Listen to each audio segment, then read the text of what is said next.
participación y con esta sintonía es con la que comenzamos el espacio de desempleadas, de precarias, cada 15 días aquí en Lliure Directe de Radio Clara. A la otra parte del aparato tenemos que tener al compañero Toni Carrión. Toni, buen día, buenos días. Ahora está silenciado y ahora no lo escuchamos. Ahora, Toni, a ver. Ahora. Sí, perfectamente, te escuchamos perfectamente. Lo de verte será para otro día, pero escucharte te escuchamos, Toni. Vale. No sé qué hago que la estropeo cada vez más. No eres el único. Últimamente hay problemas con el tema de las cámaras en algunas conexiones. No sé lo que estará pasando, si han cambiado algo la gente de esta plataforma. Vamos a ver si conseguimos poder hablar con Toni Carrión, si no se nos va. Toni, estás ahí otra vez, ¿no? Pues ahora parece que no escuchamos a Toni Carrión de las sillas contra el hambre. Bueno, ¿me oís ahora? Sí, Toni, no toques nada. Vale, eso te iba a decir, no toco nada. No toques nada. A ver si conseguimos también que se conecte el compañero Diony en breve también con nosotros y participe de este espacio. Pero ve recordándonos quiénes sois la gente de las sillas contra el hambre. Como ya decimos, pues somos el grupo Movimiento Las Sillas contra el Hambre. Nos reunimos todos los lunes hace ya casi 7 años. Nos reunimos todos los lunes frente a la puerta principal del ayuntamiento y reivindicamos un puesto de trabajo digno o, en su lugar, una renta básica incondicional que permita vivir con suficiencia. Estamos en la Marea Básica, es un movimiento estatal y nada, pues eso, luchando porque no haya nadie sin ingresos. Bueno, creo que está Diony ahí ya, ¿no? Sí, ya tenemos por aquí a Diony y también nos está escuchando el primer invitado, bueno, el invitado que vamos a tener hoy aquí con nosotros. Así que, Diony, buen día, buenos días. Hola, buenos días. Buenos días. A ti sí que te funciona la cámara, no como a Toni, que no quiere que le veamos. No se habrá afeitado. Sé por qué no se habrá afeitado. Ya me habéis descubierto. Muy buenas, Diony. Buenas, pues como ya supongo que el compañero habrá contado que todos los lunes estamos en la plaza, no voy a incidir en repetirlo ahora mismo otra vez. Y no sé si habrá hablado de la intención de invitar a estos compañeros de CGT al programa. No, aún no ha explicado nada. Y vamos a decir, Diony, que bueno, la semana pasada te dábamos un toque después de pasar la noche precisamente por Madrid, ¿no? Sí, me pillaste en el metro regresando al punto donde hemos quedado para regresar ya para Valencia. Y entre el cansancio y que no quería dar cifras de cabeza hasta que los compañeros no nos pasaran datos concretos de lo que nos contaron aquel día ahí en Madrid. Por eso no quise comentar mucho esperando a tener datos. Y más datos que vamos a tener hoy no vamos a tener. Pues ahora lo contaremos, pero sí que te noté yo en esa llamada un tanto desanimado, Diony. No, más que desanimado, cansado. No, hacía tiempo que cualquier acción que hemos llevado, incluso la marcha que hicimos de 14 días, me había dejado tan derrotado como aquella noche. Fue una noche de esas que se dicen de perros y yo qué sé, entre la moral que está un poco bajita de posilla y la noche que pasamos, pues se derrota un poco. Pero ya animado del todo otra vez. Muy bien, pues contadnos a quién tenemos a la otra parte del teléfono. Hola, mira, yo soy Antonio Ribagorda, soy delegado de personal de CGT aquí en el Ministerio de Inclusión Social y en concreto yo soy trabajador del Instituto Nacional de la Seguridad Social, ¿no? Que es el organismo que gestiona o que mal gestiona, desgraciadamente, el ingreso mínimo vital, ¿no? Y bueno, pues tampoco me he preparado mucho, tampoco traigo algunos datos que me gustaría comentaros y algunas cuestiones sobre lo que está siendo la nefasta gestión del ingreso mínimo vital, ¿no? Yo creo que no solamente hay no solamente el ingreso mínimo vital es una medida insuficiente o que no aborda en profundidad los problemas de la pobreza estructural que hay en este país, sino que es que además también nosotros queremos demostrar que hay una mala gestión de manera manifiesta, ¿no? Con la finalidad también no solo de que no de que ya sea insuficiente en sí, sino que encima en su aplicación también está generando muchísimos problemas, discriminaciones y está dejando a la inmensa mayoría de los hogares que lo necesitan fuera de esta prestación, ¿no? O sea, yo creo que hay una labor yo creo que consciente, o sea, que no es una cuestión baladí, o sea, no es que sea hay una labor consciente de menoscabo y de boicot abierto a esta medida que, bueno, pese a sus limitaciones, pues podía ser algo importante en el mientras tanto, ¿no? Mientras, para por lo menos paliar las medidas las situaciones más extremas de pobreza o de necesidad que se están viendo, ¿no? Pero es que ni eso, es que ni es suficiente y además en la aplicación pues está dejando muchísimo que desear. Bueno, perdón, Antonio. Voy a explicar un poquito. Nosotros pasamos la noche frente al Ministerio, la noche del 31 al día 1, frente al Ministerio de Asuntos Sociales, y por la mañana bajó el compañero Antonio y otro compañero y nos dijeron pues que trabajaban allí y que venían a explicarnos algunos datos, ¿no? Entonces los datos que nos dieron nos parecieron tan salvajes y tan crueles que invitamos a Antonio a que los contara un poco aquí en directo, ¿no? Y ese es el motivo de que Antonio nos esté haciendo el favor de estar ahí, ¿no? Agradecérselo, por supuesto.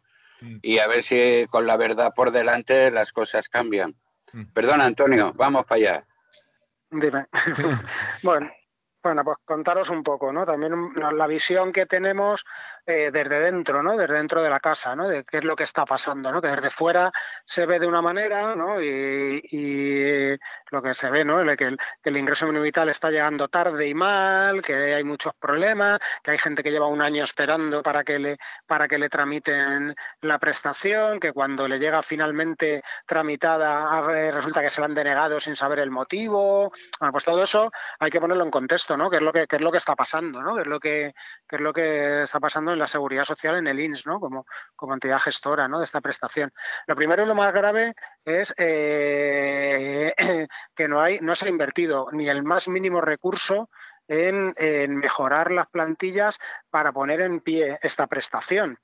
Es decir, tú no puedes poner en pie una prestación que afecta o que se presupone que han pedido 1.300.000 personas o unidades de familia, unidades de convivencia, y al mismo tiempo no se contrata a nadie para mejorar, para ponerlo en pie. Es decir, que el mismo personal que tiene que estar tramitando en la Seguridad Social todas las demás prestaciones, además tienen que ahora asumir una sobrecarga de trabajo exagerada, ¿no? O sea, exagerada. Pues claro, ya te dices por dónde van los tiros. Es decir, si tú no quieres que algo funcione, la mejor manera es no meter medios para que eso eche a andar, ¿no? Si bien es cierto que los problemas de personal que tiene la Seguridad Social son muy anteriores a la entrada del ingreso mínimo vital, es decir, que no es nuevo, llevamos prácticamente 10 años con un crecimiento negativo, o sea, perdiendo plantilla año tras año. Claro, cuando encima viene esto, pues claro, ya la situación ya se desborda completamente, ¿no? Se desborda completamente. Y toda esta prestación se está poniendo en marcha con los mismos trabajadores, con horas extras por las tardes, trabajando fuera de jornada, en unas condiciones que son indignas, ¿no? Indignas para poner en pie una medida de este calado, pero además indigna también para las condiciones de trabajo de las personas que tienen que hacerlo. Ya ves por dónde van los tiros, ¿no? Que es lo que pretende el gobierno, en concreto el ministro Escrivá, o el gobierno en general, ¿no? Pero la poca voluntad que hay de que esto funcione cuando no contratas a nadie, ¿no? Por dar algunos datos, ¿no? Que es lo más goloso, ¿no? De lo que imagino para lo que estáis contando conmigo, ¿no? Algunos datos que nosotros sí hemos recabado, ¿no? Bueno, prácticamente el dato más escandaloso de todo es que el 78% de todas las solicitudes de ingreso mínimo vital han sido denegadas. Es decir, es un dato verdaderamente... ¿Cuánto has dicho? El 78% de todas las solicitudes de ingreso mínimo vital han sido denegadas. Una barbaridad. Es decir, una barbaridad. Pero ten en cuenta que es que además del 1.300.000 casos de solicitudes presentadas, solamente, única y exclusivamente, se han aprobado 36.964 solicitudes. Eso a fecha del 1 de enero de este año. Alguna más habrá habido, pero ese es el porcentaje. Es decir, solamente 36.000 de nuevas solicitudes. El grueso del ingreso mínimo vital, lo que más fueron aquellas prestaciones que se convirtieron de prestación familiar por hijo a cargo, se convirtieron de oficio en ingreso mínimo vital, que eso fueron 151.519, ¿no? O sea, entre las dos, si sumamos lo que se ha aprobado, o sea, la que son 36.000 más las 115.000 que se convirtieron de ingreso mínimo vital de prestación familiar a ingreso mínimo vital, pues llegamos a 150.000, 160.000 solicitudes de los 1.300.000 que se han presentado. A todos, bueno, algunos datos, ¿no? O sea, ha habido casi 300.000 que directamente se han inadmitido. Una figura que en la ley de procedimiento administrativo yo no la conozco. Es decir, o sea, el derecho a inadmitir una solicitud. Es decir, cualquier solicitud tiene que ser admitida, tramitada y en el caso de que no se reúnan los requisitos, denegada y justificado, porque se deniega, ¿no? No, menos en esta prestación.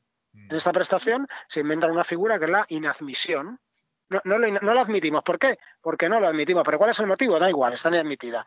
Ya está, ¿no? Entonces, claro, deja una situación de indefensión a mucha gente que es que ni tan siquiera recibe una resolución denegatoria. Es que directamente puede estar esperando y esperando y esperando y su solicitud queda inadmitida, ¿no? Hay otras 50.000 solicitudes largas que han sido anuladas por duplicidad. Eso quiere decir que había varias solicitudes presentadas por la misma persona representante de una unidad de convivencia, ¿no? Claro, eso es debido básicamente a que, claro, como todas las oficinas estaban cerradas y era prácticamente imposible hacer ninguna solicitud, pues la mayoría de la gente lo presentaba como podía, a través de trabajadores sociales, con tu primo o con tu prima que tenía internet en casa, claro, la gente no, y duplicaba y triplicaba las solicitudes. Bueno, hay 50.000. Se ha cortado la conexión, vamos a tratar de recuperarla, pero los datos que está ofreciendo son más que nada ratificar lo que venís contándonos, pero a lo bestia. Hacer un comentario mientras que vuelve el compañero. Desde la marea básica, desde el minuto 1 que recibimos documentación al respecto de cómo iba a implantarse el ingreso mínimo, y ya detectamos que no iba a funcionar. Y siempre hemos dicho, por cierto, que hacer la noche del 31 al 1 el acto allí en el ministerio, porque se cumplía un año de la puesta en marcha del hito histórico del ingreso mínimo vital. Y siempre hemos dicho que ha sido un fracaso. Y en el día de la concentración allá en Madrid, un compañero me dijo que estábamos enfocando mal, que el ingreso mínimo no había sido un fracaso. Y a mí me vino a la cabeza una entrevista que le hicieron al ministro Escrivá en la radio, no recuerdo si la SER o no recuerdo, donde le preguntaron que cómo estaba funcionando el ingreso mínimo vital, y palabras textuales del ministro fueron: el ingreso mínimo vital está funcionando tal y como lo diseñamos. Sobran las palabras, y más oyendo los datos del compañero. Lo volvemos a tener aquí con nosotros, ¿eh? Antonio. Bueno, Sí, no sé dónde me había quedado, como se me ha cortado a mí la llamada. No sé. Bueno, estaba dando los datos, ¿no? Un poco de la cantidad de solicitudes que son resueltas y denegadas, de la cantidad de solicitudes que no son admitidas. Perdona, compañero, estabas hablando de las solicitudes que habían sido duplicadas por el tema que todos sabemos, de que, por ejemplo, un grupo como Marea había hecho solicitudes para varias gente que no tenía acceso a Internet. Claro, claro. Eso es otro de los problemas también que ha habido, ¿no? Claro, que es que todo esto, quien ha diseñado todo el ingreso... Claro, que decías tú antes de que Escribá decía que estaba funcionando perfectamente como lo hayan diseñado, claro, porque ellos no lo han diseñado para teniendo en cuenta cuáles son las características de los solicitantes, ¿no? Situaciones de precariedad vital absoluta, de falta de medios para poder, de no tener gente que no tiene internet, ni no tiene una conexión a internet en casa. Eso lo ignoran porque viven en otro mundo, pero que además todo está planteado no para acabar con la pobreza o para poner en pie medidas para paliar la pobreza, sino para cubrir un poco el expediente, ya está. O sea, que a ellos les sirva para decir que estamos haciendo algo, aunque en la práctica no se esté haciendo nada, ¿no? No se está haciendo nada. O se está haciendo muy poco o muy inferior a lo que habría que hacer, ¿no? Pero claro, desde su punto de vista todo cuadra. Es decir, si ellos presupuestan, si ellos tienen hecho una previsión que adoptar medidas para acabar con la pobreza en este país, o por lo menos para abordarlo de una manera un poco ambiciosa, habría que invertir 7.000 millones de euros. El ministro Escrivá te dice que él lo va a hacer por 3.000 millones, como si esto fuese una subasta a la baja, ¿no? Pero es que luego en su aplicación en la práctica vemos que hasta el momento habían gastado 450 millones. Es que es una cantidad irrisoria, ¿no? O sea, ellos todo lo plantean desde un punto de vista de recortar, de hacerlo con la mayor cantidad posible de dinero, dejar a la mayor cantidad posible de gente fuera de la prestación. Pero claro, desde esa óptica les está saliendo redondo. Les está saliendo redondo. Antonio, claro, Antonio, miles de familias. Dime, perdona. Nos comentaste que habían 150 personas dedicadas a esto y lo dejaron en 5. Cuéntanos. Claro, esto es otra de lo que dice la poca voluntad que hay de dar un servicio digno y de calidad a este sector de la población. Es que les importa una mierda, ¿no? Que los pobres tengan problemas para comunicar, para solicitar, para resolver, da igual. Eso no les importa lo más mínimo, ¿no? En concreto, decíamos, había un servicio que era cuando empezó el ingreso mínimo vital, contrataron 150 personas para la atención telefónica, para informar telefónicamente, solventar dudas de las personas que tuvieran a la hora de hacer el trámite, ¿no? Solo le hicieron una encomienda de gestión a Traxa, es como la empresa comodín que tiene la administración para todas estas cosas. Estuvo unos meses informando telefónicamente, bastante deficitariamente, también hay que decirlo, que la calidad era muy mala, porque claro, habían contratado a 150 personas, pero sin dar una formación adecuada para informar. Pero bueno, por lo menos había 150 personas. Rescindieron los contratos de los con esa empresa.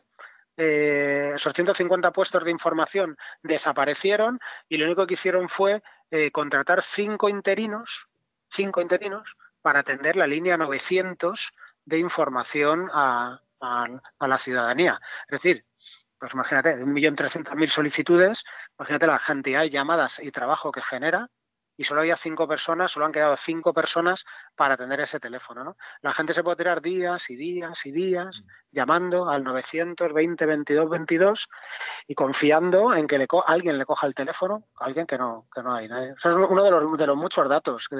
Cinco personas para toda España. Luego también hablabas, Antonio, de líneas de teléfono que no hay nadie para atenderlas. Claro. Es que eso, imagínate, imagínate que hay... ese es el teléfono de información que hicieron para el IMV, ¿no? Hay otro teléfono, que es un 901, que es el teléfono de información general que tiene la Seguridad Social, pero no es un 901. La mayoría de la gente no puede permitirse estar llamando a un 901 que te cobra por la conexión de llamada, aunque luego nadie te coja el teléfono porque no hay nadie al otro lado, y que al final te dicen, es que me ha llegado la factura del teléfono y han sido 30 euros y no he podido hablar con nadie. Eso es lo habitual, ¿no? O sea, son una de las quejas habituales, ¿no? Mira, Si quieres os puedo dar algunos datos más, siempre son interesantes, ¿no? De los expedientes de ingreso mínimo vital resueltos, los que ya, o sea, a fecha de hoy, ha habido 43.000 solicitudes que directamente han sido inadmitidas, 7.000 que han sido denegadas, 14.000 que han sido canceladas, 14.000 que han sido denegadas y solo 3.523 que han sido aprobadas. Esto ha sido en Madrid, este es el informe de Madrid, para que os hagáis la idea. O sea, los informes las prestaciones aprobadas son 3.500 sobre un total de unos 80.000 expedientes, para que te hagas la idea. O sea, no llega ni al 5% o al 10% de las aprobadas. Vaya tela. Claro. Escucha, yo que aún estoy dándole vueltas a eso de 5 personas para atender las llamadas de toda España. Que... Sí. Para atender a es que lo digo, hay que partir, o sea, al teléfono de información del ingreso mínimo vital, que como también era tan fácil solicitarlo, no tendrá casi llamadas, ¿no? Claro, imagínatelo, claro, la gente que tiene dudas para todo, que necesita ayuda porque claro, es que, claro, lo que te decía antes, ¿no? De que cuando se pone en marcha esto parte de una óptica siempre, ¿no? Eso parte, como todos estos subsidios condicionados, ¿no? Parten de una óptica, ¿no? Que es la sospecha preventiva de quien solicita esto, ¿no? O sea, el filtro es,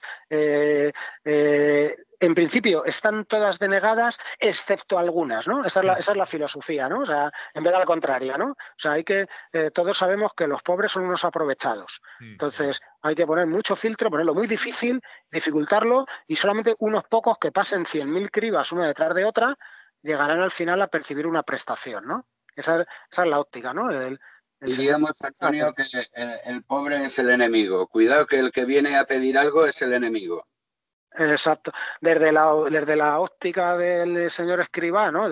del señor blanco de clase media, ¿no? Pues el pobre es sospechoso, ¿no? El pobre viene a por su paguita, ¿no? Viene a no trabajar y a cobrar su paguita y a vivir del cuento, ¿no? Como si cobrar 400 euros al mes fuese un chollo, ¿no? O sea, o como si con eso se pudiera estar viviendo la vida loca, ¿no? Pero esa es la óptica que tienen, ¿no? Ellos lo ven todo desde ese punto de vista, ¿no? O sea, de que hay que ponerlo muy difícil, bueno, por lo que ha sido la historia de todos los subsidios condicionados, ¿no? O sea, el REMI, la RAI, siempre ha sido así, ¿no? Esto no es nuevo, ¿no? Es nuevo para la seguridad social, que hasta ahora no lo habíamos hecho. Pero esto ha sido así siempre. Entonces, ellos lo plantean así, ¿no? Ellos lo enfocan desde ese punto de vista. Es decir, hay que ponerlo difícil. Que hay que solicitarlo, pues cerramos las oficinas y que lo pidan por internet con certificado digital. Pero si es gente que muchas de estas solicitantes, estas personas, no tienen acceso a un ordenador, no tienen ni competencias digitales para poder hacer esto. Da igual, pónselo difícil, que así lo pedirán menos, ¿no?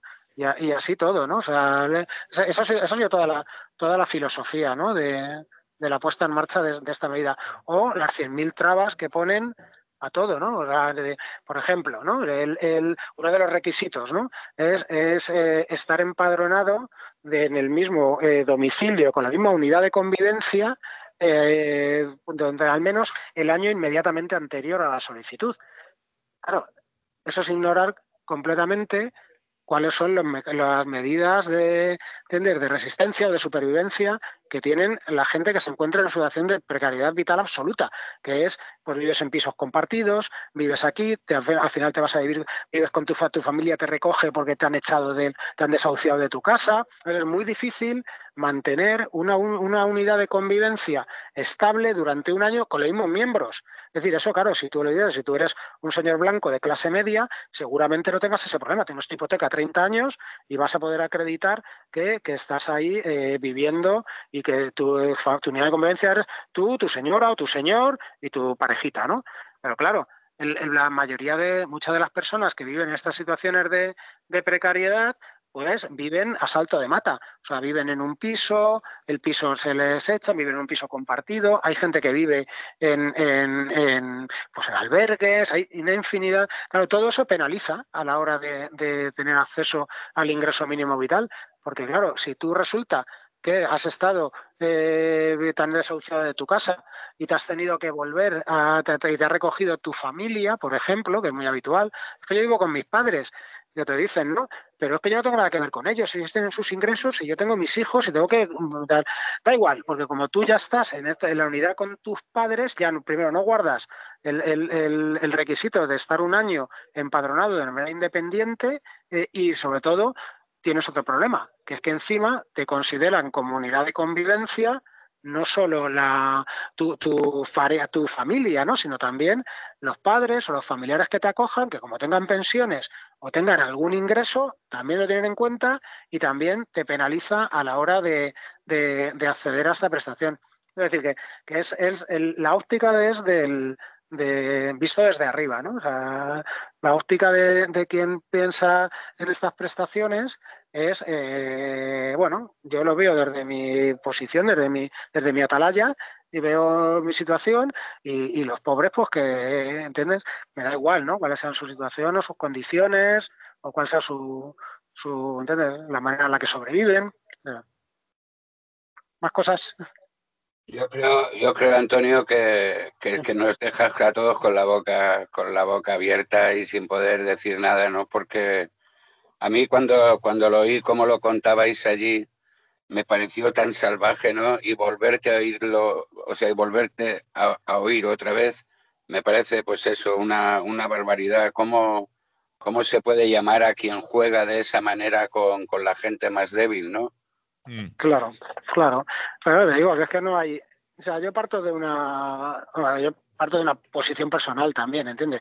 Yo personalmente creo que el ingreso mínimo vital, igual que todos los subsidios condicionados, no sirven para acabar con el problema de fondo, sino que sirven para poner parches y muchas veces para cubrir el expediente ¿entiendes? Justificar que se hace algo sin hacer nada, ¿no? Que la única solución real para acabar con estas situaciones de pobreza, de exclusión, serían medidas realmente ambiciosas como una renta básica universal.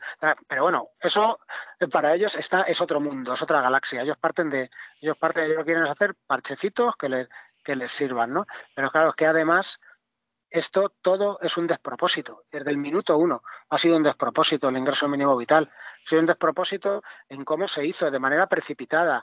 O sea, si tú verdaderamente quieres poner en pie una medida tan importante, no puedes hacerlo de un día para otro. Tienes que prever, contratar personal, invertir en recursos, formar a quienes tienen que tramitarlo y gestionar eso.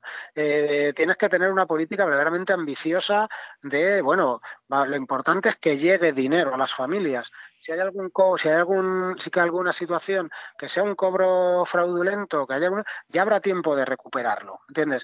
Pero es que ha sido todo al revés, ha sido todo al revés. Se ha hecho rápido, se puso de un día para otro en marcha. La seguridad social no tenía o no tiene, a fecha de hoy, un año después, no tiene todavía ni herramientas digitales para poder gestionar esta prestación. Está utilizando los mismos programas informáticos que utilizamos para gestionar las prestaciones familiares por hijo a cargo. Es que ni tan siquiera tenemos una herramienta específica para esta prestación. O sea, no tenemos una transacción en la que podamos ver, por ejemplo, cuáles son los ingresos de una unidad familiar, cómo le han calculado la prestación. Todo eso no existe. O sea, es una chapuza tras otra, una chapuza tras otra. Pero claro, detrás de esa chapuza hay una voluntad política. O sea, es una chapuza porque se quiere que sea una chapuza. Compa, los datos esos que has dado antes, me ha parecido oír decir que eran de Madrid, ¿no? Sí, eso es un dato que os ponía. Pero que supongo yo... Otras provincias. Claro, que supongo yo que en las demás comunidades pasará 3/4 de lo mismo, que muy parecido. Funcionará igual. Tengo un dato de Madrid, ¿vale? Pero bueno, en Huesca, por ejemplo, una provincia pequeñita como Huesca, ¿no? Que se supone que es una provincia de poca población y tiene, ¿no? Mira, de todos los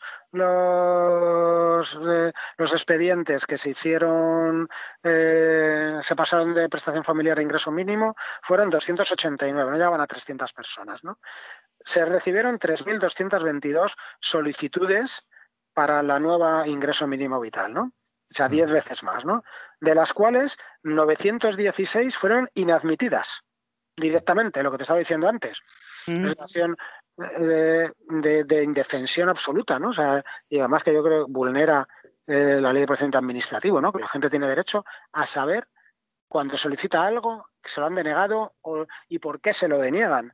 No directamente, bueno, no lo admitimos, es inadmitido, ¿por qué? No cumple requisitos, no falta justificarlo, ¿no? Hay 153 solicitudes que han sido canceladas porque habían presentado con duplicidades, había errores, etcétera. Luego, se han resuelto 1.389 de las 3.200. A fecha de hoy, casi un año después, solo se han resuelto 1.389, de las cuales solo se han aprobado 332. O sea, y se han denegado 1.057.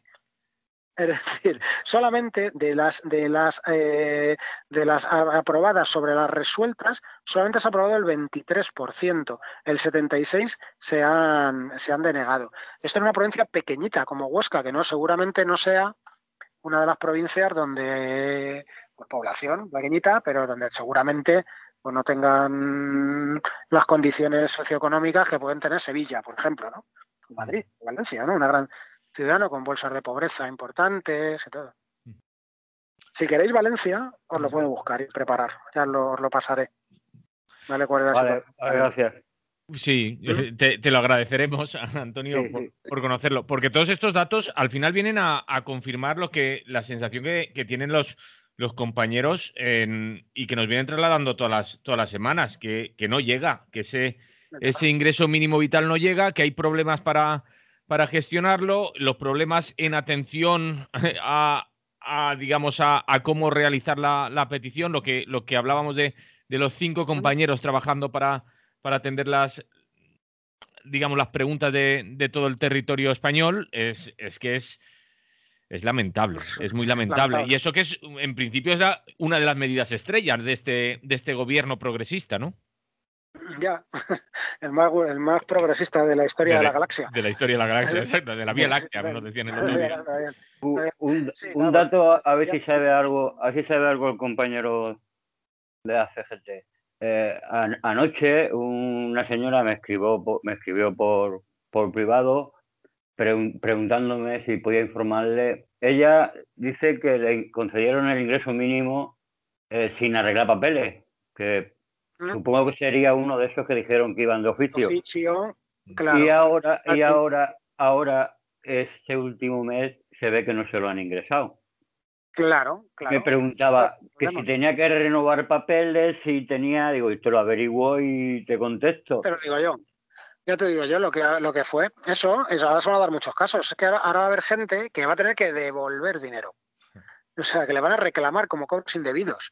Porque el año pasado, cuando convirtieron la prestación familiar por hijo a cargo en ingreso mínimo vital, pues lo convirtieron de manera automática, ¿no? Sin comprobar más. Los que ya estaban cobrando el ingreso en la prestación familiar por hijo a cargo y coincidía con el empadronamiento en ese momento, lo pasaron a ingreso mínimo vital. Han estado cobrándolo estos meses. ¿Qué pasa? Que ahora hacen la declaración de la renta, la Seguridad Social cruza datos y comprueba que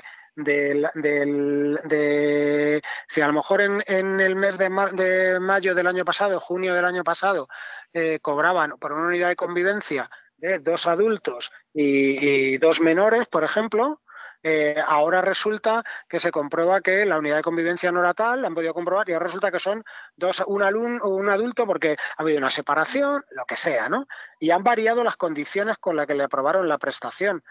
Ahora van a cruzar datos con Hacienda y ahora van a comprobar que todo lo que le han estado pagando durante este año pasado en realidad estaba mal pagado. Y le van a reclamar cantidades a gente. Y habrá gente que ahora durante varios meses no cobre el ingreso mínimo vital hasta que regularicen eso. Pero claro, el problema es lo que estábamos diciendo antes. Como no ha habido personal para fiscalizar la prestación desde el primer momento y comprobar todo eso, se ha ido arrastrando esas situaciones durante meses y prácticamente un año, y ahora va a llegar mucha gente que encima va a tener que devolver dinero, cuando si hubiese habido personal suficiente para ir comprobando eso a lo largo de los meses. En el momento que se hubiese producido, por ejemplo, un cambio en la unidad de convivencia, que un hijo se vaya de la casa o que lo que fuera, en ese momento se hubiese recalculado la prestación, pero no lo han hecho. Y ahora vienen los sustos. Oye, Antonio. Pero como ese caso va a haber muchos, va a haber muchos ahora. Antonio, que estoy padeciendo, que tú cuando tengas que colgar, cuelga, porque es que Antonio está trabajando. No. Pero, sí. Pero bueno, 5 minutos más os puedo sí, dar. nos quedarán además 5 o 10 minutos como mucho del espacio, así que, compas, ir preguntando lo último que queráis a Antonio, si queréis seguir aprovechándoos de él y si no, le dejamos descansar. Diony, Tony. No, yo darle las gracias porque de alguna manera espero que sirva para que se abra los ojos de la gente, ¿no? Y exija mucho más. No sé, es que me parece muy grave, ¿no? Muy grave que se juegue con eso, con los más débiles, porque está muy claro que todo está muy premeditado. O sea, no es que sea un tropiezo de que han llegado y no han sabido, sino parece todo lo contrario, ¿no? Parece que está hecho para que la gente, vamos a abrir un pequeño hueco de esperanza en la gente para eso, para hacernos una foto súper chula y súper guay, que aunque sea poquito, pero la gente va a pensar que va a tener 450 euros y hostia, y resulta que es todo mentira, ¿no? Entonces, y que ellos lo saben, es que eso es lo más gordo, ¿no? Dices, es que no sabían por dónde tirar, que cuál, joder, pero hombre, que está premeditado, ¿no? Y es muy grave. Yo, me jode mucho estar en manos de personas que tienen estas calidades morales, que tienen esta poca vergüenza. Bueno, yo os voy a tener que dejar, estoy trabajando y agradeceros que hayáis contado con nosotros y bueno, lo que queráis. Realmente, nosotros sí que nos parecía interesante, por eso bajamos el otro día también a la concentración, ¿no? Porque queríamos que vierais cuál es la opinión también de los trabajadores y de las trabajadoras. Claro, porque supongo, Antonio, esto no te lo hemos preguntado, pero muchas veces tendréis que, claro, debido a la desesperación, algunas veces os responsabilizarán a vosotros de todo lo que está ocurriendo, ¿no? Claro, tengo que dejar que esto no es un problema de que los trabajadores o las trabajadoras sean responsables de la situación, ¿no? Esto viene de mucho más arriba. Los trabajadores lo único que tenemos aquí es frustración, sobrecarga de trabajo, seguramente eso nos lleva también a tener malas actitudes, ¿entiendes? Porque todo va en el mismo saco. ¿Entiendes? Porque tú estás trabajando con una sobrecarga de trabajo brutal y viviendo una frustración permanente, pues no esperes que estés con una sonrisa en la boca. Entonces la gente dice, es que voy a la oficina y me tratan fatal. Digo, sí, seguramente, si yo no lo discuto. Pero claro, también hay que ver por qué hay cómo vivimos los trabajadores. Esto, ¿no? Como sin recursos, indefensos, entonces, saturados. Pues claro, entonces al final resulta que quien paga el pato es quien no tiene la culpa, ¿no? O sea, es quien está al otro lado de la mesa, que viene a pedir una prestación que necesita. Pero claro, hay que entender también que a nosotros es importantísimo que haya una alianza siempre entre los trabajadores públicos, las trabajadoras y con la ciudadanía, ¿no? Con quien reclama, porque si nos vemos como enemigos recíprocos, mal vamos, estamos jugando en el terreno que quiere el enemigo, ¿no? O sea, que no hagamos alianzas, ¿no? O sea, entonces es importantísimo que yo, por ejemplo, yo como empleado público que soy, ¿no? Pues, ¿entiendes? Siempre hago un ejercicio de empatía, ¿no? De intentar ver qué pasa con la otra parte, ¿no? Pero claro, para yo tener esa capacidad de empatía, tengo que tener unas condiciones de trabajo dignas y una carga de trabajo adecuada y tiempo suficiente para poder hacer todo eso. Entonces, claro, muchas veces desde la propia administración se nos aboca a una situación que no podemos, ¿no? De tener esa empatía con la gente que está al otro lado. Entonces, también es importante que quien está al otro lado entienda también eso, que el enemigo no es el trabajador o la trabajadora que está al otro lado de la mesa, aunque seguramente en muchos casos sea un capullo, ¿vale? Que eso no lo discuto. Seguramente también tenga malas actitudes, pero el problema no es el trabajador o la trabajadora, sino las políticas que hay detrás, las faltas de personal, la falta de recursos, y eso no lo tiene la culpa el trabajador que tiene que atender todos los días a 50 personas, que tiene 3 minutos para atender a una persona y que tiene que, cuando acaba, tramitar la prestación y luego atender a otra persona y así. O sea, y todo eso va generando pues claro, que nos conozcamos, o sea, que quienes estamos a este lado de la mesa, que conozcamos cuáles son las situaciones, cuál es la situación de la necesidad, los problemas que tiene el ciudadano o la ciudadana que está al otro lado, pero que también la persona que está al otro lado de la mesa no nos vea a nosotros como el enemigo, porque el enemigo en cualquier caso es el Estado como organismo, ¿no? Pero no la persona que estamos en ese lado, ¿no? Y si somos capaces de tener ese diálogo, somos capaces de vernos como posibles aliados, pues podremos avanzar. Nosotros podremos lograr mejores condiciones de trabajo y a través de esa mejora de las condiciones de trabajo se podrá tener un mejor servicio público, se podrá tener mejores atención a la ciudadanía, pero estamos todos en el mismo barco. Pues Antonio, muchas gracias también desde Lliure Directe, desde Radio Clara, por todos estos datos que has ofrecido. Un abrazo. Muy bien. Gracias, Antonio, gracias. Gracias. Salud. Lliure Directe, Radio Clara. Seguimos con el espacio de desempleadas y precarias. Nos queda mucho tiempo. Dion y Tony, no sé si queréis añadir algo más a este espacio. Yo decir que visto lo visto, oído lo oído, si este gobierno quiere acabar con la pobreza y que la situación cabe, una herramienta que no puede dejar ya de utilizar es la renta básica incondicional.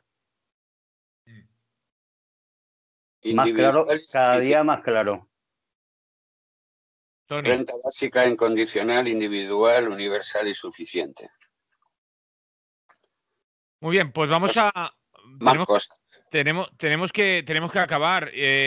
Os pregunto, ¿las reuniones siguen como últimamente, esas peticiones de reuniones, Diony? Sí, todo sigue igual en el territorio.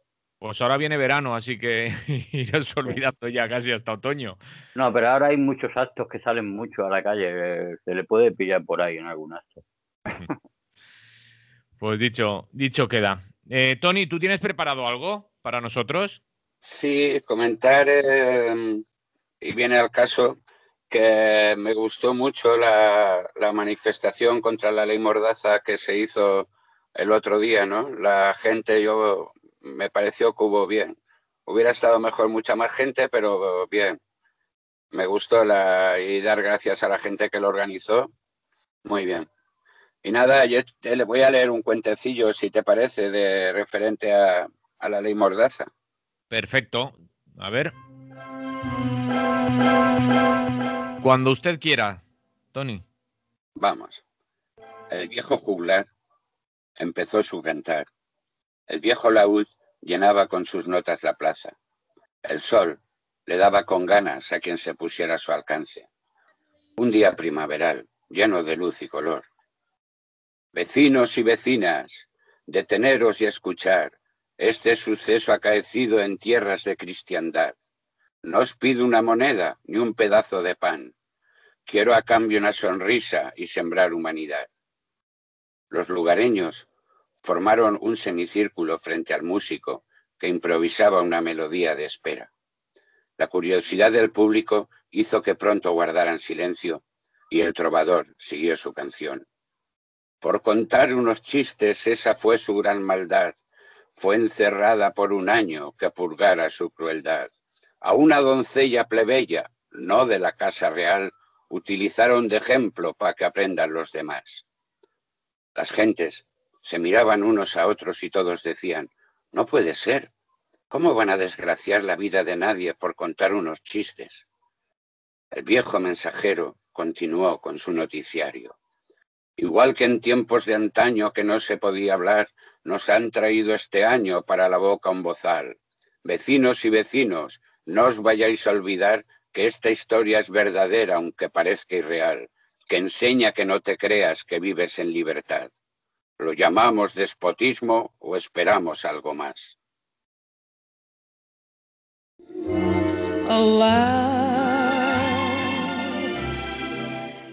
Pues con este cuento vamos a acabar.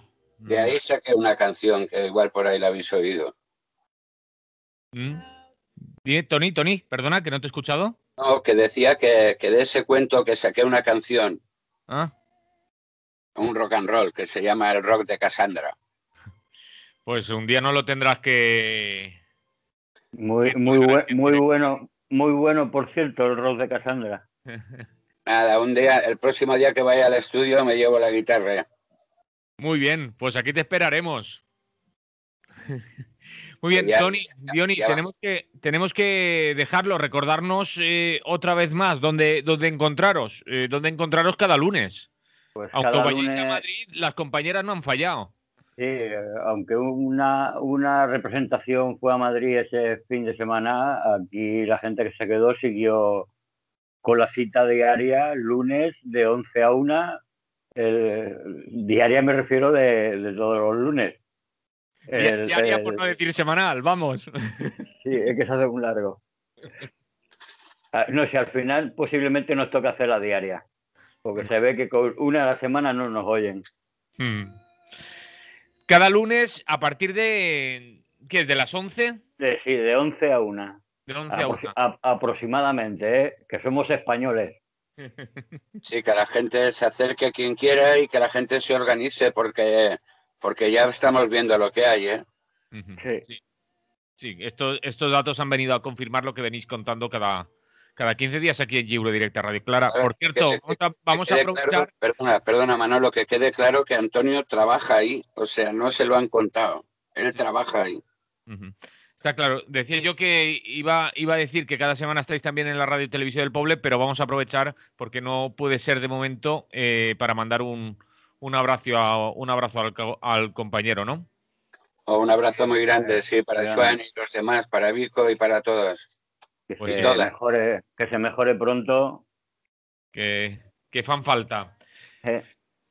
Compas, muchas gracias y dentro de 15 días os volvemos a ver y a escuchar por aquí. Un abrazo. Vale, gracias a ti.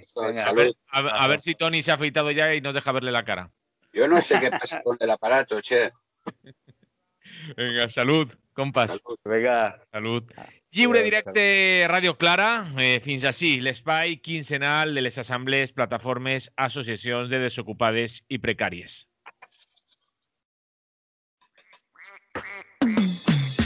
Para Paco Becao, de hippie mantecao, máximo respeto para Potat.